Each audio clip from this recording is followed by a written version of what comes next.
जय हिंद साथियों, आप सभी भाइयों का हमारा YouTube चैनल शिक्षित भारत स्वस्थ भारत में बहुत बहुत स्वागत है। तो दोस्तों, आज के इस वीडियो में मैं आप सभी भाइयों को स्वस्थ रहने के प्रति जो हमारे शास्त्र में 5 चीजों को अमृत के समान बताया गया है, जिन 5 चीजों का सेवन करके आप जीवन भर स्वस्थ रह सकते हैं और हमेशा अपने आप को इतना ज्यादा नियंत्रित रख सकते हैं, इतना ज्यादा समझिए तो बैलेंस रख सकते हैं जिसका कोई जोड़ नहीं है। तो दोस्तों, आज मैं उन 5 चीजों को आप लोगों के सामने प्रकट करने जा रहा हूँ, जिन्हें हमारे शास्त्रों में अमृत के समान माना जाता है, अर्थात पंचामृत बोला जाता है 5 चीजों को। तो उनमें से पहला जो चीज है वो है दूध। क्या है दोस्तों? दूध। दूध एक ऐसा समझिए तो अमृत रसायन है। अगर मनुष्य प्रतिदिन रात को सोने से आधा घंटा पहले मात्र 1-1 गिलास दूध का सेवन करे तो वह अपने जीवन में कभी भी किसी प्रकार की व्याधि से जकड़ेगा नहीं, त्रस्त नहीं होगा। बशर्ते और भी कुछ सावधानियां उसके जीवन में होनी चाहिए। ये नहीं कि केवल दूध पी ले और फिर मतलब कि समझिए तो अपने स्वास्थ्य के प्रति ध्यान ही न दे, उसमें प्रॉब्लम हो सकती है। थोड़ी सावधानी भी बरतनी चाहिए। और ध्यान से दोस्तों, जो दूध होना चाहिए वो शुद्ध गाय का शुद्ध दूध होना चाहिए। आप लोग सोचते होंगे ये शुद्ध दूध और शुद्ध गाय क्या है? तो दोस्तों, आजकल हमारे ही देश में बहुत सारे समझिए तो गाय हो गए हैं। एक जर्सी गाय है, एक देसी गाय है। तो मैं जर्सी गाय के बारे में नहीं बोल रहा हूँ, मैं देसी गाय के बारे में बोल रहा हूँ।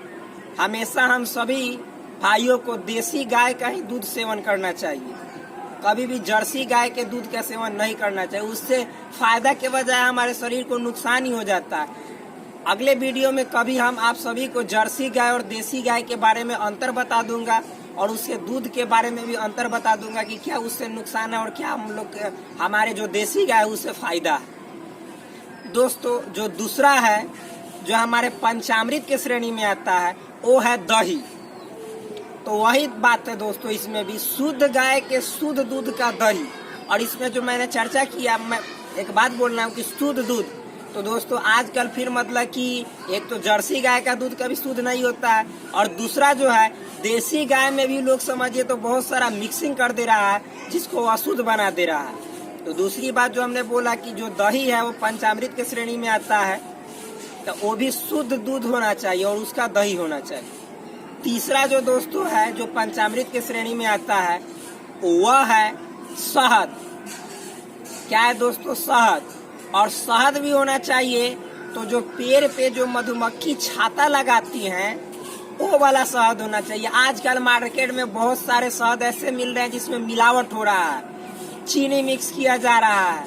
तो ये सब शहद कभी नहीं उपयोगी होगा आपके शरीर के लिए, इससे हानि ही होगा। तो दोस्तों, 3 तो मैंने क्लियर कर दिया। जो चौथा है वो है घी। क्या है दोस्तों? घी। तो जो घी है वो समझिए तो एक ऐसा अमृत है जिसका कोई समझिए तो जोड़ ही नहीं है। तो वो भी होना चाहिए शुद्ध गाय के शुद्ध दूध का घी होना चाहिए, उससे बना हुआ घी होना चाहिए।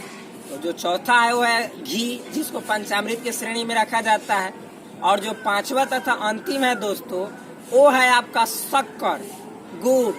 आजकल जो मतलब मार्केट में देख रहे हैं हम लोग, शक्कर में भी मिलावट आ जा रहा है। आप लोग को बता दे रहे हैं, पहचान जाइएगा।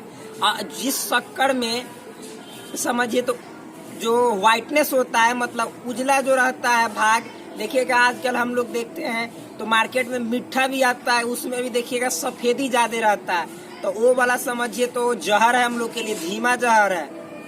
वो वाला कभी शक्कर नहीं फायदेमंद होता है। शुद्ध शक्कर जो भूरे कलर का होता है। तो दोस्तों, इन 5 चीजों को हमारे शास्त्रों में अमृत रसायन माना जाता है, जिनका सेवन करके हम अपने जीवन में सदा स्वस्थ रह सकते हैं और मस्त रह सकते हैं। तो आज भर के लिए इतना ही। धन्यवाद।